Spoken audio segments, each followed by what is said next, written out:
NBA 2K26 gives you cap breakers like it's candy, and you're trying to figure out where do you put them on your build. Here's the truth. It is the most complicated thing ever. 2K has made it rocket science to maximize your cap breakers, and what's worse is that you can't even see where you can put the cap breakers until you earn one. And even worse than that, you have to start My Career to check those cap breakers. I'm trying to save you the headache. I spent a sad amount of hours skipping this damn cutscene.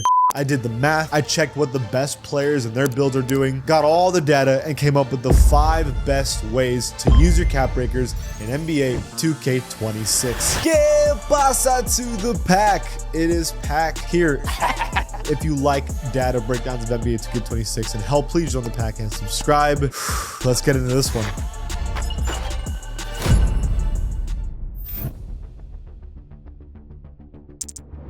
2K has almost made it seem like there's no science behind it, but there's a couple rules that we know. First, the higher rating of an attribute, the less cap breakers you're going to be able to get. However, if you do a really low attribute, you'll get a lot of cap breakers, but the ceiling is really low. So you're trying to find, most of the time, a middle ground between a mid rating, but not too high to where you can't make it to the 90s for your build. Also, certain builds get certain potentials. Centers get more 3-point cap breakers, while guards get more driving dunk cap breakers, for example. And it seems that random attributes affect random things. Free throw can mess with standing dunk cap breakers, for example. Now, with all these weird rules in mind, I found the 5 attributes that give you the biggest return. Here is the list.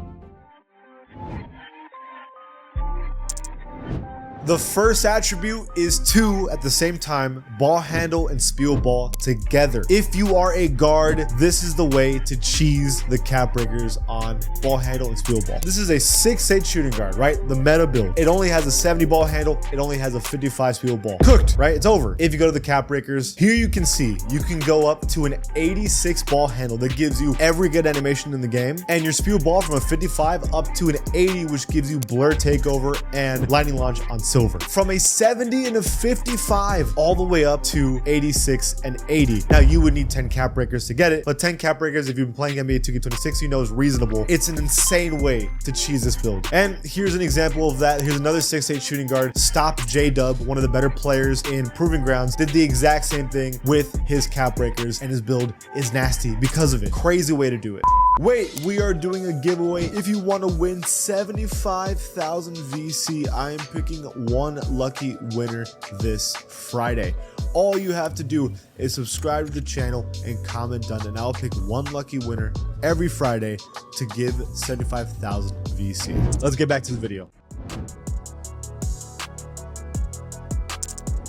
The next attribute I'm covering is driving dunk. This is not only for guards, this is also for forwards. So almost anybody can do driving dunk. Here is another 6'8" build that I made with a driving dunk of a 65. 65 is not horrible, but like someone who likes to dunk a lot like me, I need more than that. Look at the cap breakers. You can go from 65 to an 89. 89, as you know, gives you some of the best animations in the game. The 1-foot contact dunks with this build, and it even gives you a decent amount of vertical cap breakers as well if you needed to. Now, a build that had great shooting, had great playmaking, had great defense, had good physicals, but had no dunking, now has the best dunking in the game just off of 5 cap breakers. And there's so many different combinations of builds that can do this. I recommend this is one of the better ways to get cap breakers maximized. Here's another example from Nfuse, who's also one of the better Proving Ground players, that did the exact same thing from a 59 driving dunk to an 87 on his 6'2" guard. There's so many different ways to take advantage of the driving dunk cap breakers. Up next at number 3 is the 3-point rating for bigs and centers. If you are a big man, if you're not focusing your cap breakers on shooting, you're selling because it's free. There's 3 different ones I'm going to show you that are all insane. This is a 7'4" Diamond Glass Guardian Riser with a 45-3 rating. After cap breakers, you're looking at a 77 3-point rating, which will get you set shot specialist on bronze. You'll be able to hit any open shot with these attributes from a 45. But there's one that's way crazier. How about just a 7-foot center with 25 3-point shot. Nothing, literally nothing on it. You can get it up to 75, still getting sets on specialists on bronze from nothing. 50 attribute points off 5 cap breakers. Think about that. That's from going from you cannot shoot at all to hitting every open shot possible in the game. While this build is already elite at everything else, playmaking elite, standing dunk and driving dunk elite, you have great defense as a big, rebounding, and now you can hit open shots just off of cap breakers, bro. It's dumb. And here's another one, another Proving Grounds player, KB, going from a 60 to a 78. 78 gives you set shot specialist on silver on a 7-footer. It's nuts what you can do.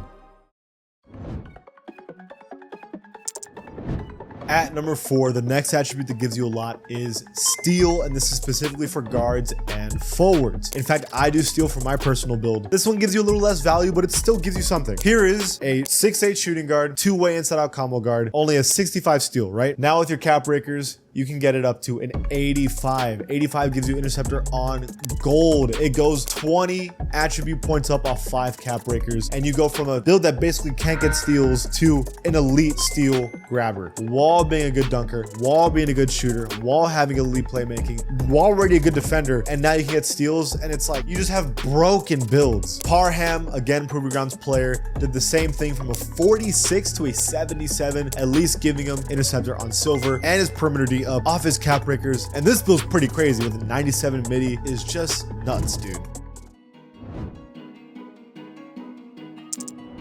Lastly, I'm going to show you one that combines a lot of them together. We're going to combine driving dunk, steal, and perimeter D. 6'5 point guard. 6'5s are ugly this year. Not a very meta build, but you can see I have my driving dunk at an 80, my steal at an 80, my perimeter D at a 75. All pretty mid. But now your driving dunk can get to a 94. Gives you aerial wizard on Hall of Fame. I could get posterizer on gold. Crazy dunk animations. And what about steal? It goes from an 80 to a 94. I get interceptor on Hall of Fame off just 5 cap breakers. And then I can go from 75 perimeter D to 86 off just 4 cap breakers, going from all bronze defensive badges to all silver defensive badges. And now you go from kind of a defensive liability at a 6'5 to a pretty good defender, especially if you put your max plus 1s and 2s in some of these places. And now you have a build that is a good perimeter defender, gets hella steals, like an elite stealer, a great dunker. You have deep bomber 3-point shots, elite playmaking with great passing. You have crazy physicals. Honestly, this 6'5 goes from a mediocre build to one of the best builds in the game just off cap breakers in the future. And although 14 cap breakers is a ton, it's also not impossible, as you guys know. So keep these things in mind when you're making your build. Don't wait till after to start considering your cap breakers. Start considering your cap breakers before the build is finally made to have these huge advantages to make broken builds. There's some crazy builds in NBA 2K26. Those are the 5 methods to get the most out of your cap breakers in NBA 2K26. I know it's complicated, but if you do it right, you can make some of the most broken builds in the game. Let me know in the comments below what you think, and if you like this channel, please give it a sub. I'll see you guys next time.